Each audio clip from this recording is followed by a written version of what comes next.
ছাড়েন। আর কতক্ষণ? না হলে কি করতাম? রমেশ মিয়া তার স্ত্রীর সাথে যখন বিছানায় মেতে উঠছিলেন, তখনই কারো চিৎকারে পুরো বাড়ি গরম হয়ে যায়। রমেশ মিয়া বউয়ের উপর থেকে উঠে লুঙ্গি নামিয়ে নেয়, এরপর দৌড়ে বের হয়ে বাহিরে।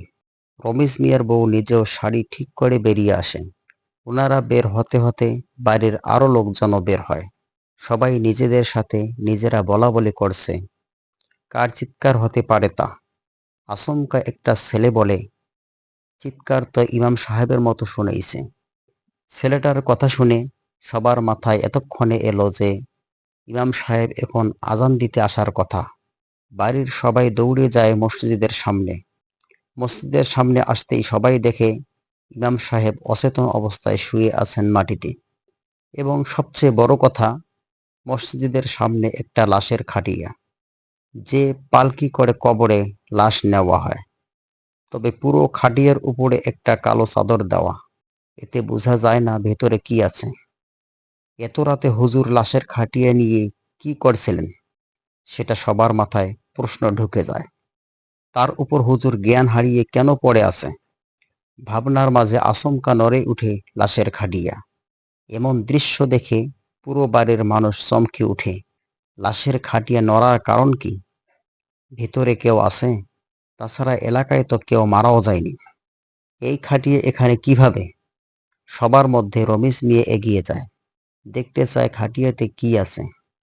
রমেশ মিয়াকে এগিয়ে যেতে দেখে আরো দুইটি লোক সাথে আসে।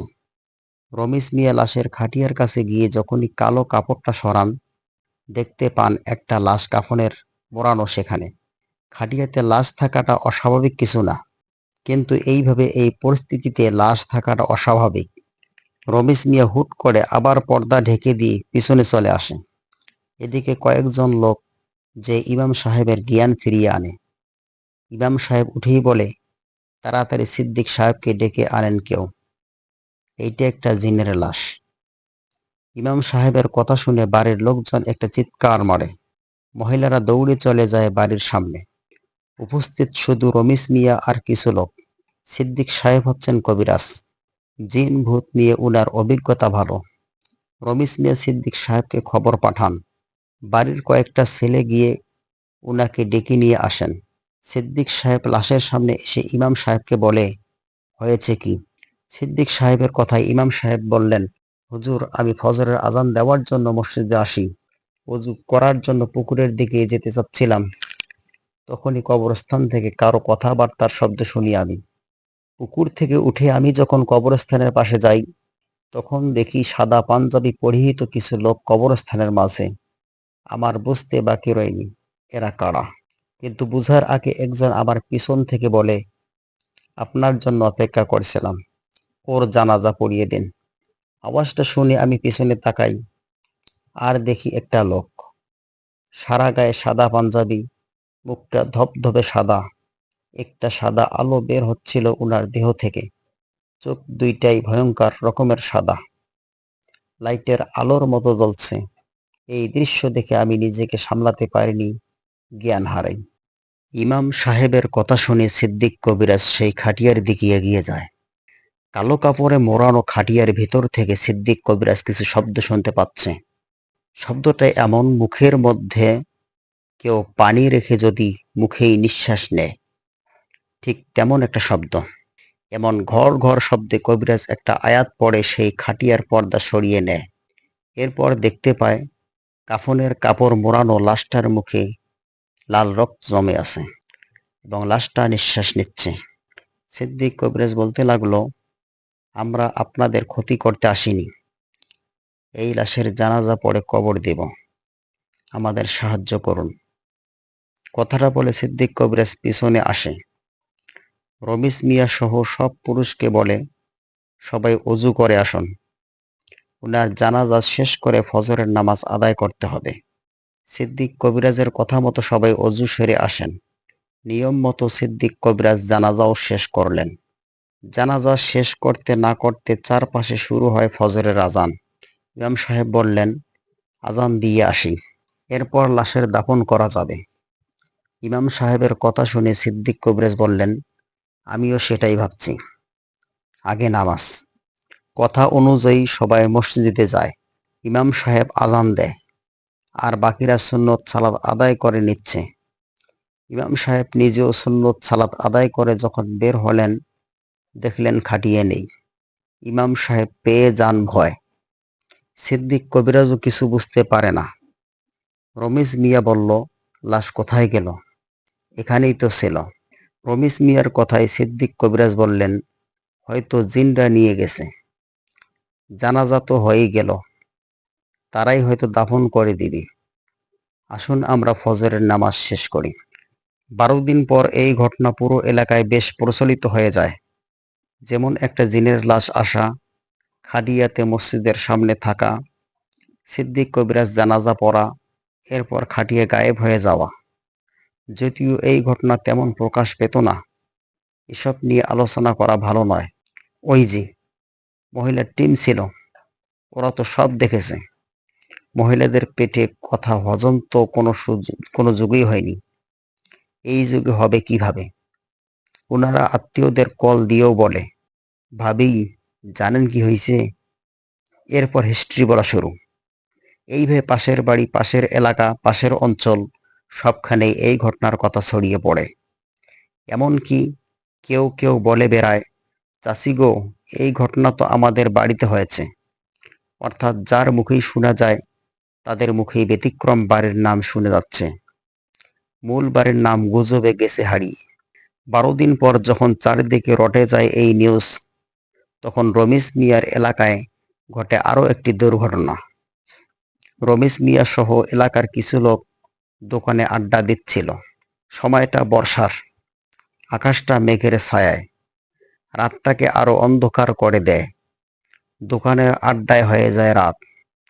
রমিজ মিয়া ঘড়িতে তাকিয়ে দেখে রাত 11টা বাজে। গ্রাম অঞ্চলে 11টা মানে গভীর রাত। মানুষজন সবাই ঘুমে বিভোর। রাত জাগা যে মানুষগুলো এলাকায় বসবাস করে, শুধু এরাই বুঝে কতটা নিস্তেজ থাকে গ্রামটা রাতে। দোকানদার দোকান বন্ধ করার সিদ্ধান্ত নেয়, একই পথে সবাই বাড়ি যাবে। অর্থাৎ দোকানে থাকা লোকজন আর দোকানদার, এরা সবাই পাশাপাশি বাড়ির লোক। দোকানদার দোকান বন্ধ করে যখন বের হয়, রমিজ মিয়া একটা সিগারেট ধরিয়ে যাত্রা আড্ডা শুরু করে। মানে কথাবার্তার ছলে বাড়ি যাওয়া। এই বাজার হচ্ছে একটা লোকালয়ের মাঝেই। কিন্তু রমিজ মিয়ার বাড়ির রাস্তায় যাবার সময় একটা বিরাট বিলের পাশ দিয়ে যেতে হয়। বিলের ডান পাশে রাস্তা, আর রাস্তার ডান পাশে ঘন জঙ্গল। গাব গাছ, বট গাছ, বিভিন্ন জঙ্গলমুখী গাছ। রমিজ মিয়া সহ সবাই যখন সেই রাস্তাটার উপর আসে, তখনই শুরু হয় বৃষ্টি। ওদের মধ্যে থাকা করিম সাহেব বললেন, দৌড়াতে থাকলে তো ভিজে যাব, একটা গাছের নিচে দাঁড়াই। করিমের কথায় সবাই একটা বড় তাল গাছের নিচে দাঁড়ায়। বৃষ্টির বেগ বেড়ে যাচ্ছে দ্বিগুণ। রমিজ মিয়া একবার ভাবছে দৌড়ে চলে যাবে, কিন্তু রাস্তা পাকা না, সম্পূর্ণ মাটির রাস্তা। কাদা সহ ভিজা মাটিতে পড়ে যাবার সম্ভাবনা বেশি। এখানেও তেমন একটা সমস্যা হচ্ছে না, অনেকগুলো তাল গাছ থাকায় হালকা বৃষ্টির ফোঁটা আসছে শুধু। দাঁড়িয়ে থাকার অনেকক্ষণ পর একজন বলে উঠে, এগুলো কি? ওর কথাটা শুনে সবাই তাকায় বিলের দিকে, এবং স্পষ্ট সবাই দেখতে পায় অনেকগুলো লোক একসাথে হেঁটে আসছে। বিলের সারি বেয়ে তারা এগিয়ে আসছেন। সবার গায়ে সাদা পাঞ্জাবি এবং তা জ্বলজ্বল করছে। তাদের মুখে মরা মানুষকে কবরে দেওয়াও শোনা যাচ্ছে। এবং বড় কথা, ওদের কাঁধে একটা লাশের খাটিয়া। রমিজ মিয়া সহ কারো বুঝতে বাকি নেই এরা কারা। দৌড় দেওয়াও গতি নেই। বিল থেকে ওই জিনের দলগুলো রাস্তায় উঠে গেছে প্রায়। সবাই ঝিম মেরে দাঁড়িয়ে তাদের আশা দেখছে। খানিক বাদে রমিজ মিয়া দেখেন, উনার সাথে থাকা সবাই জ্ঞান হারায়, অর্থাৎ সবাই মাটিতে অজ্ঞান হয়ে পড়ে যায়, রমিজ মিয়া ছাড়া। রমিজ মিয়া এতক্ষণ স্বাভাবিক থাকলেও এইবার আর নিজেকে কন্ট্রোল করতে পারছেন না। হাত পা সব কাঁপছে উনার। এদিকে জিনের দল সোজা চলে আসে রমিজ মিয়ার সামনে। রমিজ মিয়া স্পষ্ট দেখে ওদের সবার চেহারা কুচকুচে কালো, সারা দেহে সাদা পাঞ্জাবি, থাকলেও চেহারা, হাত পা সবটাই কুচকুচে কালো। শুধু ওদের চোখ দুইটা সাদা আলোর মতো জ্বলছে। রমেশ মিয়ার রুহটা যেন বের হবার উপক্রম। তখনই খাটিয়া ধরা একটা জিন সামনে থেকে সরে পিছনের দলে চলে যায়। খাটিয়া ধরা আরেকজন বলল, খাটিয়া ধরুন। রমেশ মিয়ার হাঁটু কেঁপে পড়ে যাবার অবস্থা। আর এরা বলছে খাটিয়া ধরতে। উপায়ও নেই।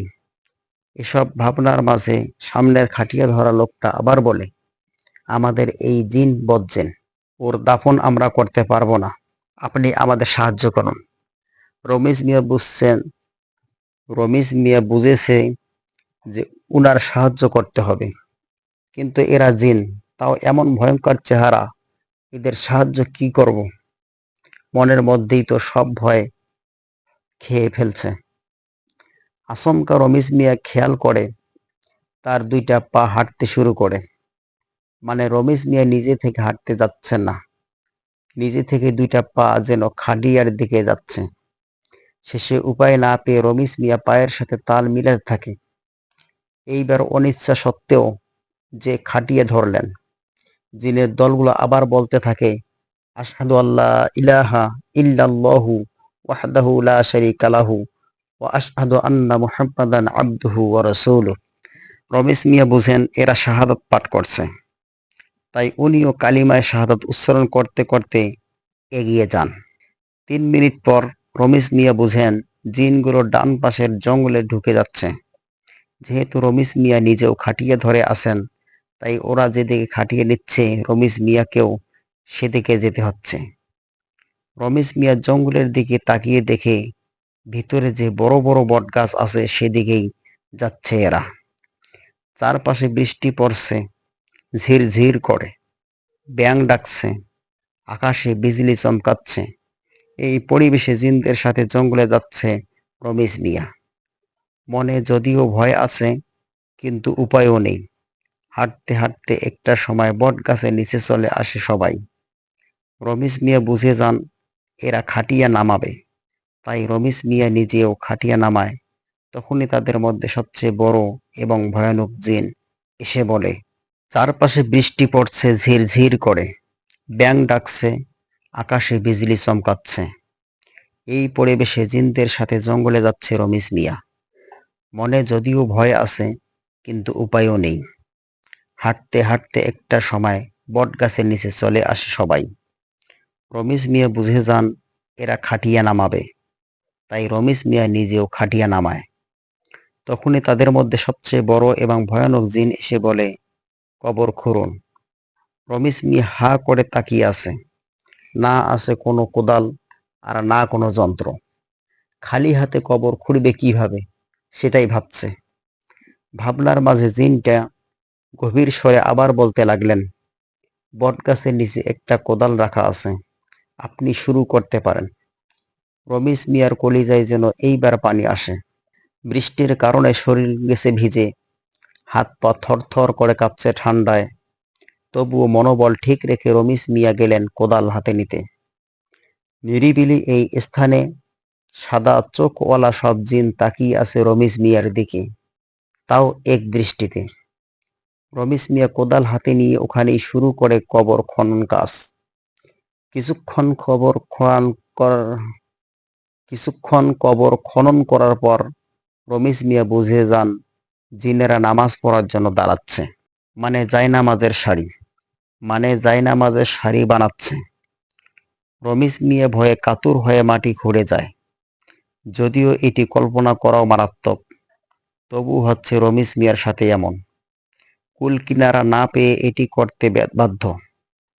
কয়েক মুহূর্ত বাদে রমেশ মিয়ার খনন কাজ শেষ হয়। একা একজন লোক কবর বানানো নিশ্চয় সহজ কাজ না, কিন্তু পেশায় কৃষক হওয়ায় রমেশ মিয়ার তেমন গায়ে লাগেনি। মনের জোর আর প্রবল ভাবাতুর মনে তিনি সম্পূর্ণ করে কবর। এদিকে জিনদের মধ্যে লম্বা জিনটা আবার বললেন, আপনার পিছনে বাঁশ আর বড়ই পাতা আছে, সেটি কবরের পাশে এনে রাখুন।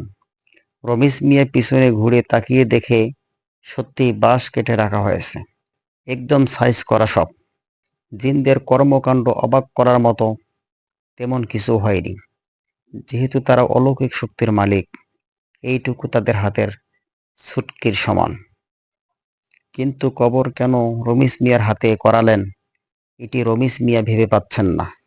ভাবতে ভাবতে তিনি বাঁশের টুকরোগুলো হাতে নিয়ে যেই পিছনে তাকাবেন, তখনই জিনদের গুনগুন শব্দ উনার কানে আসে। পুরোপুরি পিছনে তাকিয়ে তিনি দেখেন জিনরা লাশটাকে কবরে নামিয়ে দিয়েছে। রমিজ মিয়া ভয় তো পাচ্ছে, তার উপর এদের এসব অলৌকিক কর্মকাণ্ড উনাকে আরো ভয় পাইয়ে দিচ্ছে। চোখের পলকে লাশ কবরে রাখা নিশ্চয় সাধারণ বিষয় না। রমিজ মিয়া বাঁশ নিয়ে কাছে আসার পর সেই জিন আবার বলে, কবরে নেমে বাঁশগুলো বসিয়ে দিন। এই মুহূর্তটা ছিল রমিজ মিয়ার সবচেয়ে ভয়ঙ্কর অনুভূতি। কবরে একটা লাশ রয়েছে, তাও জিনের লাশ। আশেপাশে যারা আছে ওরাও জিন। তিনি রয়েছেন ও জঙ্গলের ভিতর। সবকিছুর মাঝে আবার নামতে হবে কবরে, তাও লাশের সাথে। রমিজ মিয়ার রুহটা যেন বের হয়ে যাচ্ছে। হাড় হিম হয়ে পড়ে যাওয়ার কথা এতক্ষণে, কিন্তু জ্ঞান কোনো হারাচ্ছেন না, সেটাও উনার আফসোস রয়ে যাচ্ছে। এদিকে বৃষ্টির পানিতে মাটি হয়ে যায় নরম কাদার মতো, কবরেও বেশ পানি প্রবেশ করে ফেলেছে। রমিজ মিয়ার হাতে আর কোনো উপায়ও নেই। উনি কবরে নামার পর একটা কালো কুচকুচে জিন এসে হেল্প করে, অর্থাৎ বাঁশ নিয়ে নিয়ে সে রমিজ মিয়ার হাতে দিচ্ছে, আর রমিজ মিয়া সেই বাঁশ কবরে লাগিয়ে দিচ্ছে। বাঁশ লাগানো শেষে রমিজ মিয়াকে জিন বললেন, উঠুন। রমিজ মিয়া যেন মৃত্যু গুহা থেকে লাফ মেরে উঠলেন। বাঁশ লাগানোর সময় রমিজ মিয়ার মনে হচ্ছিল এরা তাকে সহ না কবর দিয়ে দেয়। এই ভয়টা নিয়েই তিনি বাঁশ লাগিয়ে যাচ্ছিলেন। যাই হোক, জিনরা রমিজ মিয়াকে কবর দেয়নি। বাঁশ লাগিয়ে উঠার পর জিনের সর্দার রমিজ মিয়াকে বললেন, আজকের এই ঘটনা যেন একটা কাক পক্ষীও না জানে। যদি জানান তবে আপনার অনেক বড় ক্ষতি হয়ে যাবে। আর আপনার সাথে থাকা লোকজন যারা ছিল ওরা কেউ আসলো না। রাস্তা দিয়ে হাঁটার সময় যখন বৃষ্টি শুরু হয় তখন তারা হেঁটে চলে গেছিল বাসায়। আপনি তাল গাছের নিচে একাই ছিলেন, এবং সাথে যাদের দেখছেন ওরাও আমাদের জিন ছিল। ভয় পাওয়ার কিছু হয়নি, কিন্তু আপনি পুরস্কার পাবেন। এতটুকু বলে জিনটা চুপ হয়ে যায়। রমিজ মিয়া উনার সাদা সেই চোখের দিকে তাকিয়ে আছে। কথার মাঝে আবার চুপ কেন হলো, এটি তার অজানা। জিনটা কিছুক্ষণ চুপ থেকে উনার পাঞ্জাবির পকেটে হাত দেয়। এরপর এক মুঠ ডাল বের করলেন।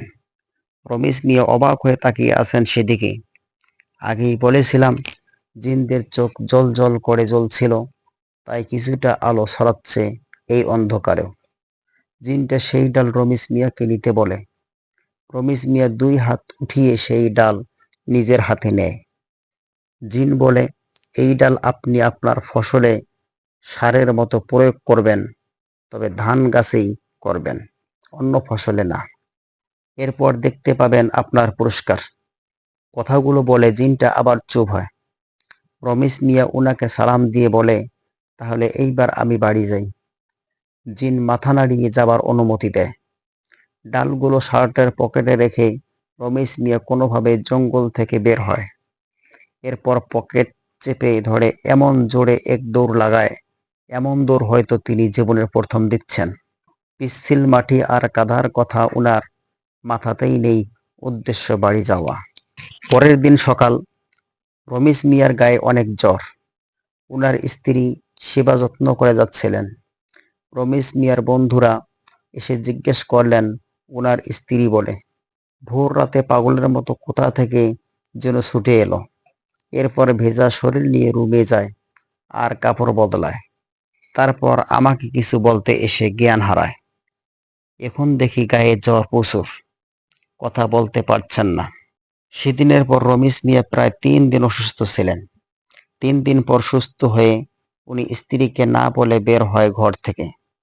বুঝতেই পারছেন, সেই ডাল নিয়ে বের হয়েছে। ডালগুলো নিয়ে উনি ওনার ফসলের মাঠে যায়।